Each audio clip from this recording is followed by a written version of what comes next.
అన్ని మండల ఆఫీసుల్లో సమావేశమైనటువంటి అధికారులకి, మా డిటిఎంస్కి, లింక్ ఆఫీసర్స్, ప్రత్యేకించి అక్కడ హాజరైనటువంటి బిఎన్విస్ అందరికీ కూడా ఈ ప్రోగ్రాంకి ఆహ్వానం. ఇదివరకు మనం సూచించిన విధంగా ఈనాడు ప్రత్యేకించి కమిషనర్ గారు, తర్వాత సిఎన్ఆర్ఎం సెంటర్ హెడ్, బిఎన్వికి సంబంధించినటువంటి ప్రోగ్రాంకి సెంటర్ అధిపతి, తర్వాత నేను సూర్యనారాయణ రెడ్డి సెంటర్ హెడ్ సిడిపిఏ అందరం కలిసి కొన్ని విషయాలు సమీక్షించడం కోసం ఈనాడు ఈ ప్రోగ్రాం ఏర్పాటు చేయడం జరిగింది. ప్రత్యేకించి ఏమిటంటే మన రాష్ట్రంలో జరుగుతున్నటువంటి అన్ని centrally sponsored schemes, flagship programmes ఏవైతే ఉన్నాయో వాటి గురించిన ఇంప్లిమెంటేషన్ అనేది వాటిని సమీక్షించడం, అందులో భాగంగా మన గ్రామాల్లో ఉన్నటువంటి వ్యవస్థలు బిఎన్విస్ ద్వారా ఏ విధంగా అయితే మనం వాటిని సచేతనం చేస్తున్నామో వాళ్ళ ప్రయత్నం యొక్క విశ్లేషణ, వాళ్ళ ప్రయత్నం, అనుభవాల యొక్క చర్చ గురించి ఈ ప్రోగ్రాం ఏర్పాటు చేయడం జరిగింది. అదేవిధంగా అపార్ట్ నుంచి డిటిఎంస్ ద్వారా జరిగేటువంటి ప్రోగ్రామ్స్ అన్నింటిలో కూడా వీరి అనుసంధానం ఉండాల్సిన అవసరం ఉన్నదనేది ఒక భావన. తర్వాత కమిషనర్ గారు ప్రత్యేకించి మిమ్మల్ని ఉద్దేశించి ప్రసంగించడం జరుగుతుంది. వారు కూడా దశా నిర్దేశం ఏమిటి, కొత్తగా ఏర్పాటైనటువంటి బిఎన్విస్ కోసం కొన్ని విషయాలు చర్చించడానికి కూడా వస్తారు. దీనికి సంబంధించినటువంటి కొన్ని ఇదివరకు ఉన్న అనుభవాలు, ఇదివరకు ఉన్న ప్రోగ్రామ్స్ ఏవైతే ఉన్నాయో వాటి గురించిన కొన్ని ఫిల్మ్స్ ఉన్నాయి.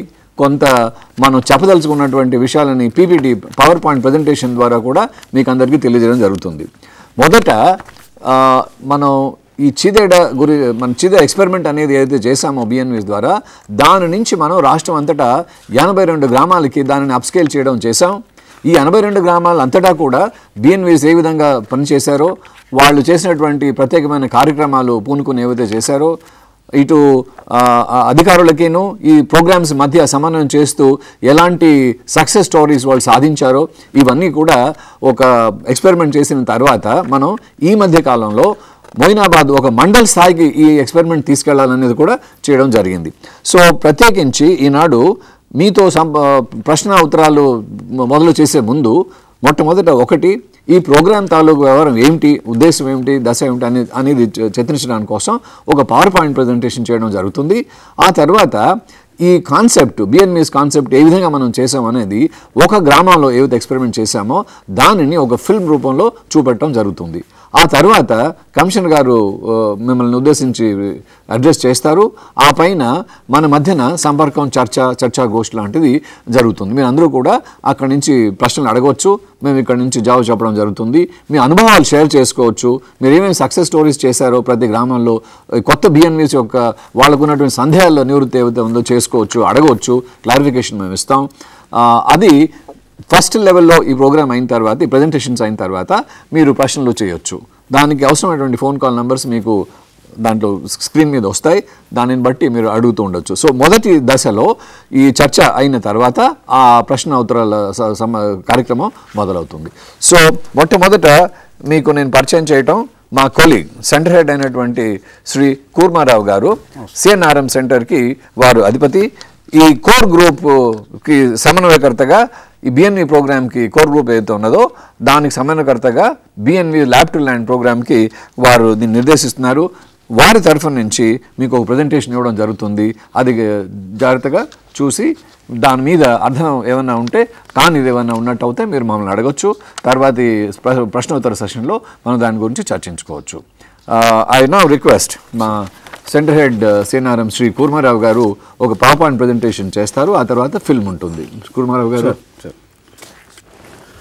సో అందరికీ నమస్కారం అండి. మండల పరిషత్ డెవలప్మెంట్ అధికారులు, అదేవిధంగా మన జిల్లా ట్రైనింగ్ మేనేజర్స్, భారత్ నిర్మాణ వాలంటీర్సు, మిగతా ఎవరైతే ఇక్కడ పార్టిసిపేట్ చేసి అందరికీ నమస్కారం. నా పేరు కుమారావు. నేను సహజ వనరుల యాజమాన్య కేంద్రంలో విభాగ అధిపతిగా ఏఎంఆర్ అపార్డ్లో పనిచేస్తున్నాను. ఈరోజు మనకి ముఖ్యంగా మన కమిషనర్ అపార్డ్ గారు ఈ మన టీవీ ద్వారా రాష్ట్రంలో ఉన్న అన్ని మండల కేంద్రాల్లో ఉన్న ఎవరైతే భారత్ నిర్మాణ వాలంటీర్స్ వచ్చారో, మిగతా అధికారులు ఎవరైతే వచ్చారో, ఈ కార్యక్రమం మీద ఒక సంపూర్ణ అవగాహన కోసం ఒక పవర్ పాయింట్ ప్రజెంటేషన్ తయారు చేయడం జరిగింది. అందులో భాగంగా ముఖ్యంగా ఈ ప్రయోగశాల నుంచి క్షేత్రస్థాయి వరకు అనే ఒక కార్యక్రమం అనేది భారతదేశ ప్రభుత్వం వారు గ్రామీణాభివృద్ధి శాఖ ద్వారా జూలై 2010లో ఢిల్లీలో ఒక సమావేశం ఏర్పాటు చేయడం జరిగింది. సో ఆ సమావేశంలో ఈ కార్యక్రమం అంటే ఏమిటి, ఈ కార్యక్రమాన్ని ఏ విధంగా మనం తీసుకెళ్లాలనే ఉద్దేశంతో అపార్ట్ ద్వారా మనం మొట్టమొదటిగా రంగారెడ్డి జిల్లాలో మంచాల మండలంలో చీదేడు అనే ఒక గ్రామంలో పైలట్ విలేజ్గా సెలెక్ట్ చేసి ఈ కార్యక్రమాన్ని మనం ప్రారంభించాం 2010లో. సబ్సిక్వెంట్గా మనకు ఆంధ్రప్రదేశ్ రాష్ట్రంలో 22 జిల్లాల్లో 81 గ్రామాల్లో మనం భారత్ నిర్మాణ వాలంటీర్స్ని మనం ఎంపిక చేసి వారికి శిక్షణ కార్యక్రమాలు చేయడం జరిగింది.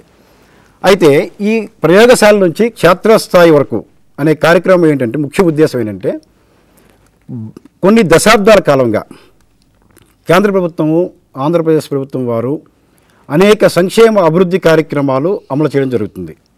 అయితే ప్రతి సంక్షేమ అభివృద్ధి కార్యక్రమం గురించి గ్రామీణ స్థాయిలో ఉండే కుటుంబీకులకి దాని మీద సంపూర్ణమైన అవగాహన ఉన్నప్పుడు ఆ ప్రతి సంక్షేమ లేదా అభివృద్ధి కార్యక్రమంలో వారి పూర్తి భాగస్వామ్యం ఉన్నట్లయితే ప్రణాళిక బాగా చేయొచ్చు.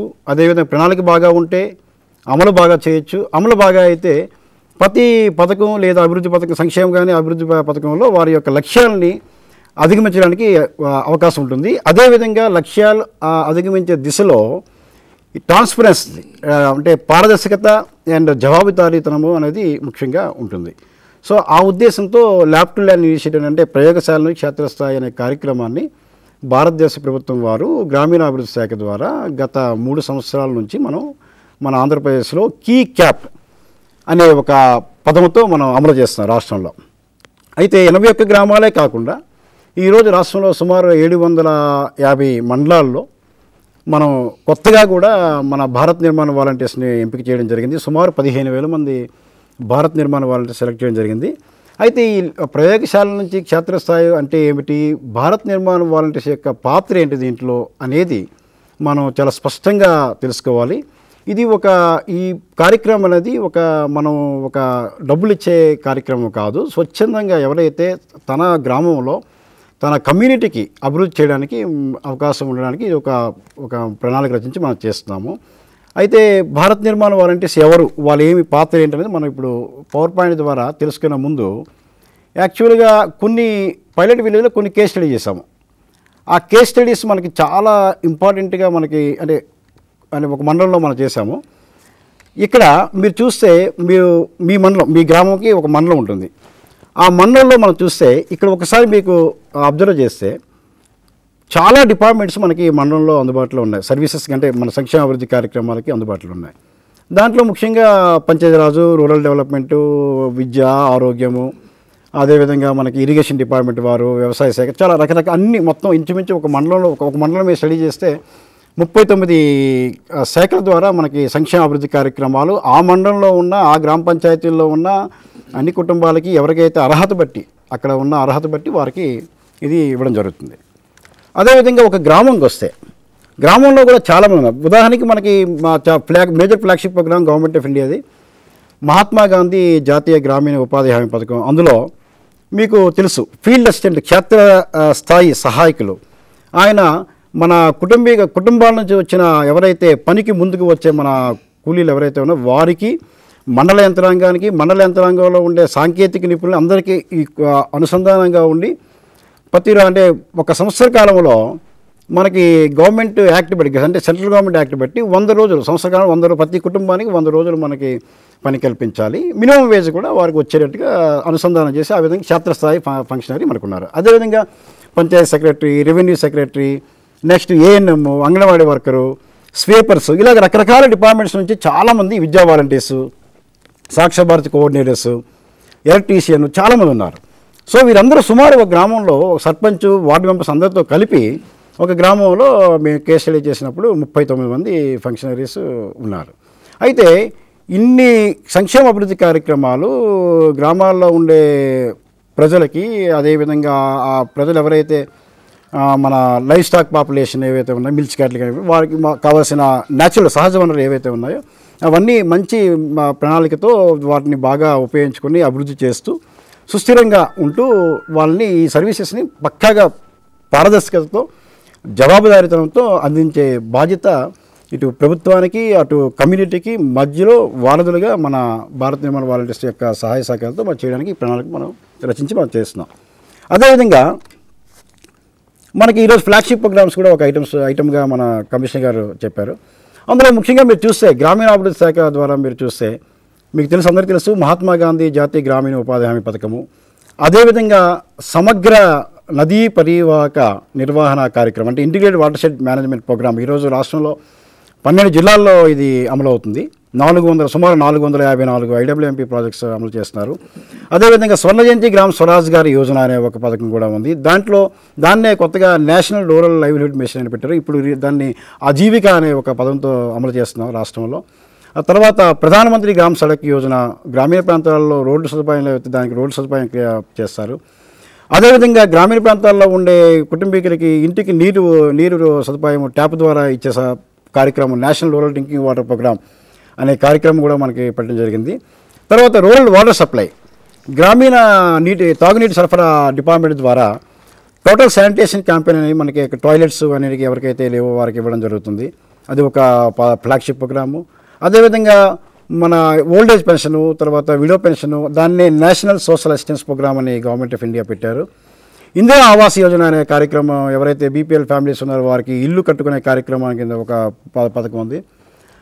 అదేవిధంగా provision of urban amenities and rural areas కొత్తగా ఒక ప్రోగ్రామ్ వచ్చింది. ఇలాగా గ్రామీణ అభివృద్ధి శాఖ ద్వారా ఈ మేజర్గా 9 కార్యక్రమాలు మనకి గవర్నమెంట్ ఆఫ్ ఇండియా ద్వారా మన రాష్ట్ర ప్రభుత్వాల ద్వారా అమలు చేస్తున్నారు. నెక్స్ట్ పంచాయతీరాజ్ డిపార్ట్మెంట్ ద్వారా కొన్ని పథకాలు ఉన్నాయి. తర్వాత వ్యవసాయ శాఖ ద్వారా చాలా పథకాలు ఉన్నాయి. అదేవిధంగా మెడికల్ అండ్ హెల్త్ డిపార్ట్మెంట్ ద్వారా మనకి చాలా పథకాలు ఉన్నాయి. యూత్ డిపార్ట్మెంట్ ద్వారా చాలా పథకాలు ఉన్నాయి. స్పోర్ట్స్ ద్వారా చాలా పథకాలు ఉన్నాయి. ఇలాగ చాలా పథకాలు మనకి భారతదేశ ప్రభుత్వము రచించి గ్రామీణ ప్రాంతాల్లో ఉండే వారికి వారి యొక్క సంక్షేమ అభివృద్ధి కోసము, వారి యొక్క సామాజిక ఆర్థిక అభివృద్ధి కోసము చాలా పథకాలు రచించారు. ఈ ప్రతి పథకం మీద పూర్తి అవగాహన కలిగించడానికి జిల్లా స్థాయిలో కానీ, మండల స్థాయిలో కానీ, గ్రామ పంచాయతీ స్థాయిలో కానీ మనకి సంఖ్యాబలం సరిగ్గా లేదు. సమయం కూడా అంత తొందర ప్రతి కుటుంబంతో మాట్లాడి వాళ్ళ అవసరాలు తెలుసుకునే టైము సరిగ్గా వాళ్ళ యొక్క డిస్పోజల్ లేదు. కాబట్టి గ్రామంలో ఉండే వార్డుల్లో ఉండే కుటుంబీకుల నుంచి ఎవరైతే స్వచ్ఛందంగా ముందుకు వచ్చి వారిని భారత నిర్మాణ వాలంటీర్గా గుర్తించి వారు ఈ పథకాల గురించి తెలుసుకొని వాటి వివరాలను వారికి అటాచ్ చేయబడిన ప్రతి కుటుంబానికి ఆ వివరాలు చెప్పినట్లయితే వారికి ఎలిజిబిలిటీ, వారికి కావాల్సిన రిక్వైర్మెంట్ ఏదైతే ఉంటుందో ఆ పథకాలని అనుసంధానం చేసి దాన్ని సమగ్రంగా మంచి రీతిలో అమలు చేయడానికి అవకాశం ఉంటుందని ఈ కాన్సెప్ట్ మనం రాష్ట్రంలో 15,000 మంది భారత నిర్మాణ వాలంటీర్ మనం ఎంపిక చేసి ఈరోజు కార్యక్రమాన్ని అమలు చేస్తున్నాము. సో ఈ కొత్తగా ఎవరైతే ఇప్పుడు ఈరోజు కొత్తగా ఎంపిక చేయబడి మన మండల స్థాయిలో ఉన్న రూమ్లో ఎవరైతే ఉన్నారో వారి కోసం ఈ మెసేజ్ అనేది క్లియర్గా ఇవ్వడానికి ఈరోజు పవర్ పాయింట్లో మనం ఎక్స్ప్లెయిన్ చేస్తున్నాము. అయితే కొన్ని కేస్ స్టడీస్, చాలా ఇంపార్టెంట్ కేస్ స్టడీస్ మీకు యాక్చువల్గా గ్రామీణ ప్రాంతాల్లో మనకి ఏం జరుగుతుందనేది ఉదాహరణకి మచ్చుతునకగా ఒక ఉదాహరణ. ఇప్పుడు చూస్తున్న మీరు ఈ స్లైడ్లో ఆవిడ వీడియో భర్త చనిపోయారు, 2 మగపిల్లలు, ఒక ఆడపిల్ల ఆవిడ ఇంటర్మీడియట్ చదువుకుంటున్నారు. తండ్రి చనిపోయిన తర్వాత ఇద్దరు కూడా కాలేజ్ మానేసి అక్కడ బార్బర్ షాప్లో పనిచేసుకుంటున్నారు. అయితే ఒక ఉదాహరణ ఏంటంటే ఈవిడికి మన ఎలక్షన్ కమిషన్ ఆఫ్ ఇండియా వారు ఒక ఓటర్ ఐడెంటిటీ కార్డు ఇచ్చారు. ఆ రోజుకి ఆవిడ యాక్చువల్లీ అంటే డేట్ ఆఫ్ బర్త్ సర్టిఫికేట్ లేదు.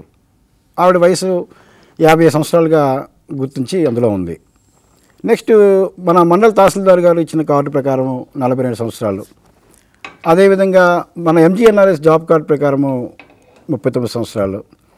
MGNRS మన మహాత్మా గాంధీ జాతీయ గ్రామీణ ఉపాధి హామీ పథకంలో వాళ్ళు పనిచేసిన తర్వాత వేతనాన్ని ఇవ్వడానికి స్మార్ట్ కార్డు ద్వారా ఇవ్వడానికి ఇచ్చిన స్మార్ట్ కార్డులో 37 సంవత్సరాలుగా గుర్తించబడింది. అయితే ఇది ఎందుకు చెప్తున్నామంటే ఆవిడ గవర్నమెంట్లో ఒక పథకం ఉంది. ఏంటంటే ఆవిడ ఇప్పుడు వయసు 40 సంవత్సరాలు అయితే 60 సంవత్సరాలు వచ్చిన తర్వాత ప్రతి నెల పెన్షన్ రావాలంటే ఇప్పుడు 40 సంవత్సరాలు 41 సంవత్సరానికి యాన్యువల్ ప్రీమియం కట్టాలి అంటే ఆవిడ వయసు ఎగ్జాక్ట్గా ఎంత అనేది మనకు చాలా అవసరం. అయితే ఇప్పుడు ఈవిడికి ఈ పథకం ద్వారా పెన్షన్ రావాలని 60 సంవత్సరాలు పెన్షన్ తర్వాత ప్రతి నెల పెన్షన్ రావాలి అంటే election commission of India card ప్రకారం మనం తీసుకుంటే ఆవిడకి 10 సంవత్సరాలు ఆవిడ పే చేయాలి. అంటే అది గవర్నమెంట్ లాస్ అవుతుంది. అదేవిధంగా ఆవిడకి లాస్ట్లో స్మార్ట్ కార్డ్ ప్రకారం మనం ప్రాతిపదికన తీసుకుంటే 23 సంవత్సరాలు పే చేయాలి. అంటే ఆవిడకి ఇండివిజువల్గా వ్యక్తిగతంగా లాస్ అవుతుంది.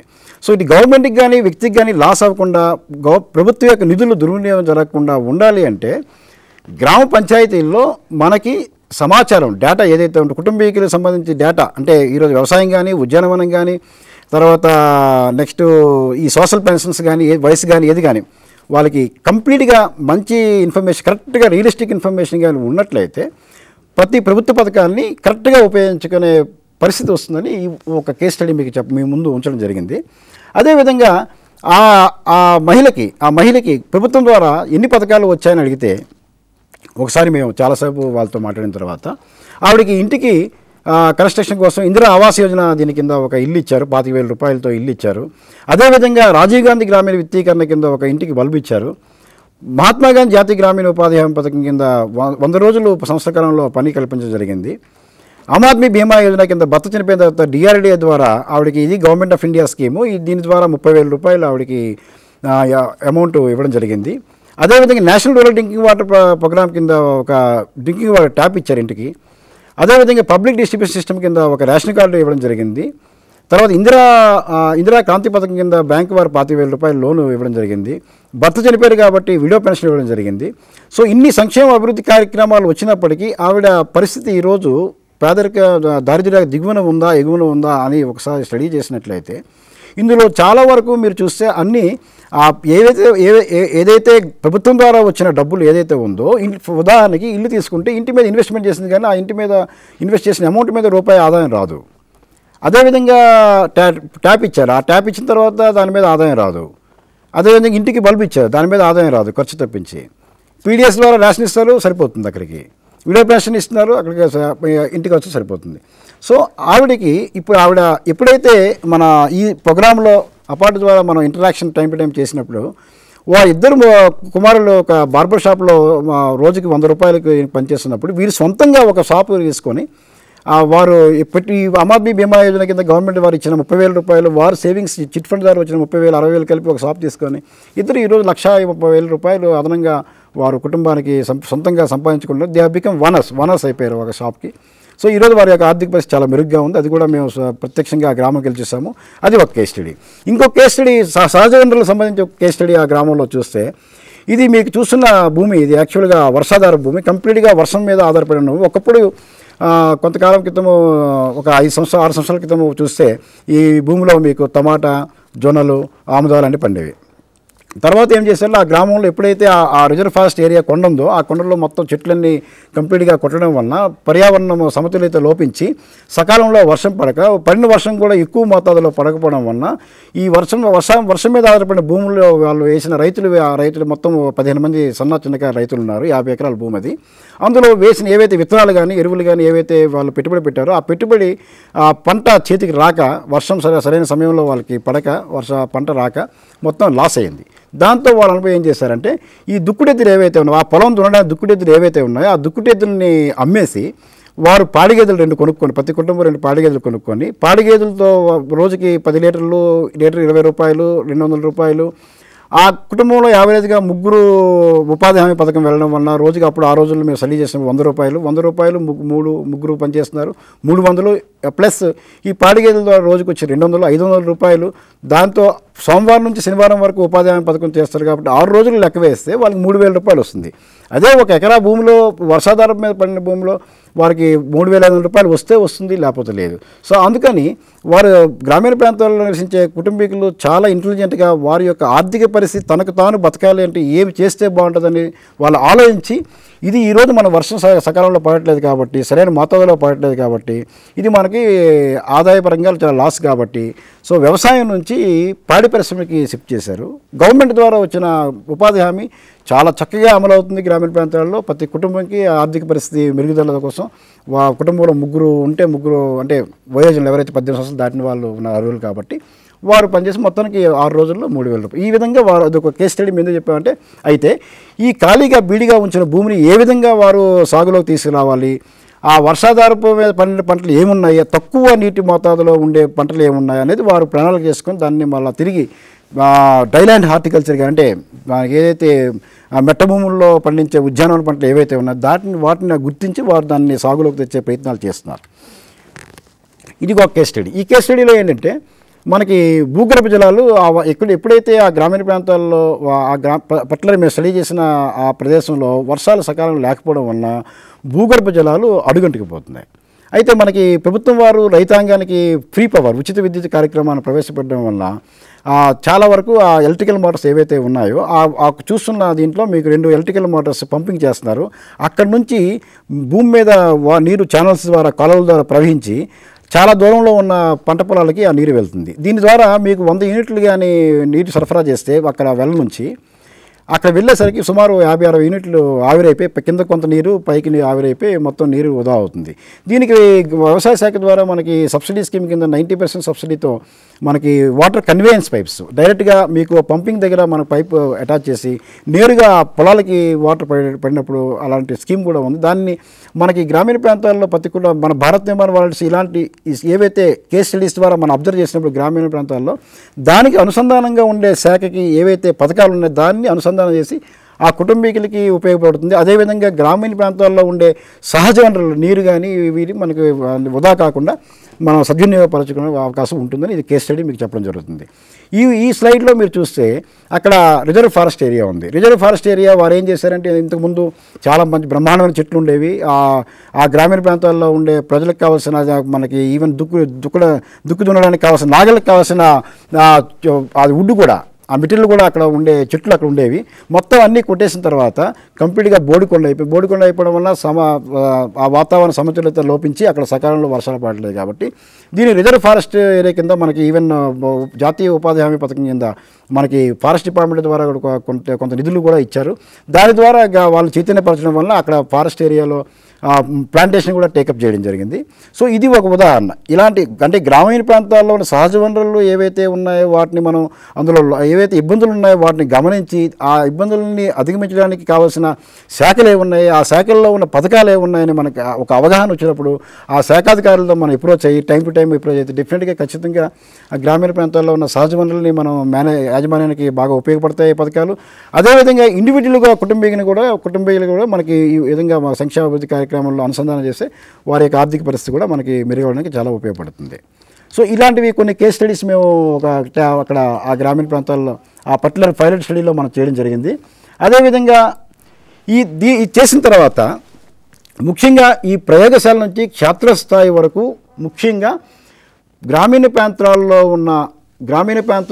ఉన్న వార్డుల్లో ఉన్న కుటుంబీకులకి ప్రతి పథకం సంక్షేమ అభివృద్ధి కార్యక్రమాల గురించి సంపూర్ణమైన సమాచారాన్ని వాళ్ళు ఇవ్వగలిగితే వారి యొక్క కుటుంబంలో ఇక్కడ ఒక స్లైడ్ మీకు నేను చూపిస్తాను. అంటే భారత్ నిర్మాణ వాలంటీరు ఈ క్షేత్రస్థాయి ప్రయోగశాల నుంచి క్షేత్రస్థాయి వరకు ఏమి చేయాలి, ఎలా చేయాలి అనేది కొన్ని స్లైడ్స్ ఉన్నాయి. ఒక ఉదాహరణ మీకు ఇప్పుడు ఈ స్లైడ్లో చూపిస్తాను. జస్ట్ ఉదాహరణకి మనకి మన ఆంధ్రప్రదేశ్లో ఈరోజు మహాత్మా గాంధీ జాతీయ గ్రామీణ ఉపాధి హామీ పథకం చాలా బ్రహ్మాండంగా అమలు అవుతుంది. అది మీ అందరికీ తెలుసు.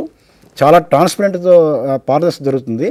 ఇక్కడ ఒక ల్యాబ్ అంటే మనకి మహాత్మా గాంధీ జాతీయ గ్రామీణ ఉపాధి హామీ చట్టం ఏదైతే మనకి కేంద్ర ప్రభుత్వం వారు చేశారో ఆ చట్టంలో ఒక అంశం ఉంది. ఆ అంశం ఏంటంటే నేను ఉదాహరణకి ఒక కూలీగా ఆ గ్రామ పంచాయతీకి వెళ్ళి గ్రామ పంచాయతీకి రిక్వెస్ట్ చేసి ఒక దరఖాస్తు ఇచ్చి అయ్యా నాకు 15 రోజులు ఉపాధి కల్పించండి అని దరఖాస్తు ఇస్తే నేను దరఖాస్తు ఇస్తే గ్రామ పంచాయతీ నాకు రసీదు ఇవ్వాలి. ఈరోజు నాకు మా గ్రామ పంచాయతీకి ఈ పలానా ఆయన నుంచి కూలీ నుంచి నాకు దరఖాస్తు మాకు అందింది డేటెడ్ రిసిప్ట్ దాని మీద ఒక డేట్ వేసి ఈరోజు నాకు అందిందని చెప్పి రసీదు ఇవ్వాలి. అది యాక్ట్ చెప్తుంది. ల్యాండ్లో ఏం జరుగుతుందంటే ఆ రసీదు అనేది వారు తీసుకోవట్లేదు, అంటే ఎవరికి అందట్లేదు.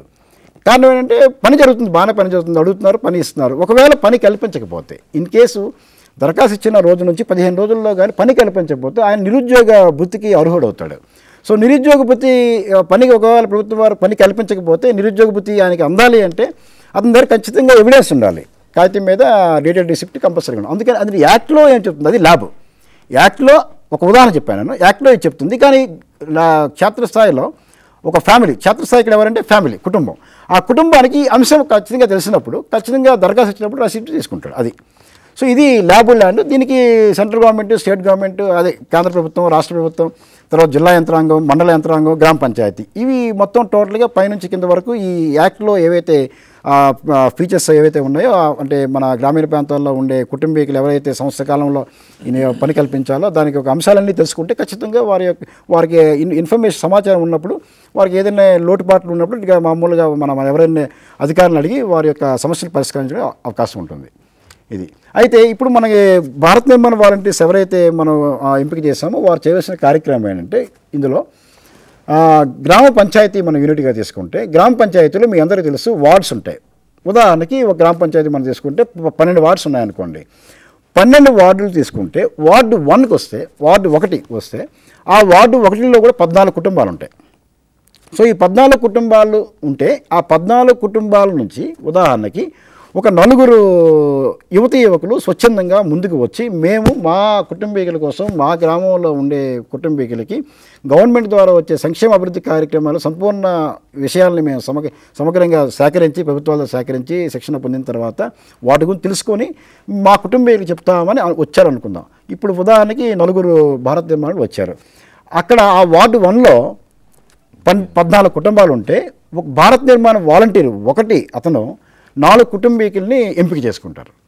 రెండవ భారత నిర్మాణ వాలంటీర్ 4 కుటుంబాలను ఎంపిక చేసుకుంటారు. మూడవ భారత నిర్మాణ వాలంటీర్ 3 కుటుంబాలను ఎంపిక చేసుకుంటారు. 4వ భారత నిర్మాణ వాలంటీర్ 3 కుటుంబాలు ఎంపిక చేసుకుంటారు. 1 భారత నిర్మాణ వాలంటీర్ అనే 4 కుటుంబీకులతో అతనికి ఏ రోజైతే ఆ కుటుంబానికి ఆయనకి సమయం ఖాళీగా ఉన్నప్పుడు ఒక గంట కానీ 2 గంటలు కానీ మాట్లాడి, ఆ ఉదాహరణకి ఆ కుటుంబం ఫ్యామిలీ 1 ఒక కుటుంబం 1 దగ్గరికి వెళ్ళారనుకోండి, ఆ భారత నిర్మాణ వాలంటీర్ ఆ ఇంటికి వెళ్ళిన తర్వాత థ్యాచ్డ్ హౌస్ ఉంది, గడ్డిల్లు ఉంది. గడ్డిల్లు ఉంటే మనకి ఏంటి ఏమి ఇవ్వచ్చు? ఇందిరా ఆవాస్ యోజన కేంద్ర ప్రభుత్వం వారి యొక్క పథకం ఉంది ఇల్లు ఇవ్వడానికి. అదేవిధంగా మనకి ఇందిరమ్మ హౌసింగ్ ప్రోగ్రాం రాష్ట్ర ప్రభుత్వం వారు ఎవరికైతే బీపీఎల్ ఫ్యామిలీస్ ఎవరికైతే అర్హులు ఉన్నారో వాళ్ళందరికీ ఇల్లు కట్టే కార్యక్రమం కూడా ఈరోజు చాలా ఎక్కువగా చేస్తున్నారు. సో అది అక్కడ భారత నిర్మాణ వాలంటీర్ వెళ్ళి తన పుస్తకంలో ఒకటి ఈయనకి గడ్డిల్లు ఉంది, సో ఇందిరా ఆవాస్ యోజన పథకం కింద కానీ లేకపోతే ఇందిరా హౌసింగ్ ప్రోగ్రామ్ కార్యక్రమం కింద కానీ ఒక ఇల్లు ఇవ్వచ్చు.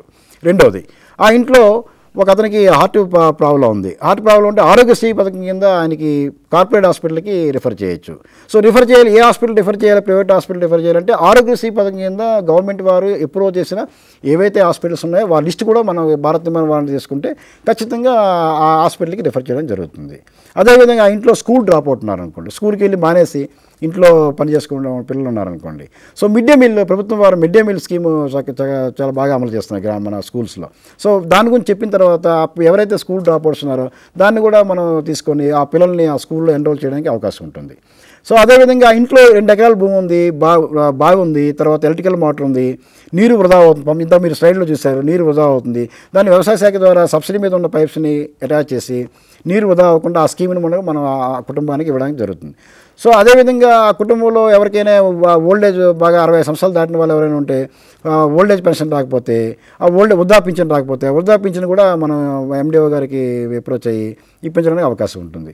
సో ఒక భారత నిర్మాణ వాలంటీరు ఆ వార్డు 1లో ఎన్ని కుటుంబాలను అయితే అతను ఎంపిక చేసుకొని అటాచ్ చేస్తున్నాడో ప్రతి కుటుంబంకి వెళ్ళి ఒక అరగంట గంట మాట్లాడిన తర్వాత ఆ కుటుంబంలో ఉన్న అవసరాలు జెన్యూన్గా ఏవైతే ఉన్నాయో అంశాల వారీగా రాసిన తర్వాత అంశం బట్టి ఆ శాఖకి ఏ శాఖకి దానికి సంబంధం ఉంది, ఆ శాఖ ద్వారా ఏ పథకాలు ఉన్నాయి, ఆ పథకాలు ఈయనకి ఉన్న అర్హత బట్టి దానికి అనుసంధానం చేసి అధికార యంత్రాంగంతో టైం టు టైం మనం పరిశీలి చేసి దాన్ని వారికి ఇచ్చినట్లయితే వారి యొక్క సమస్యల నుంచి అధిగమించి వారి యొక్క సామాజిక ఆర్థిక పరిస్థితి పెరిగి గవర్నమెంట్ వ్యవస్థ మీద గవర్నమెంట్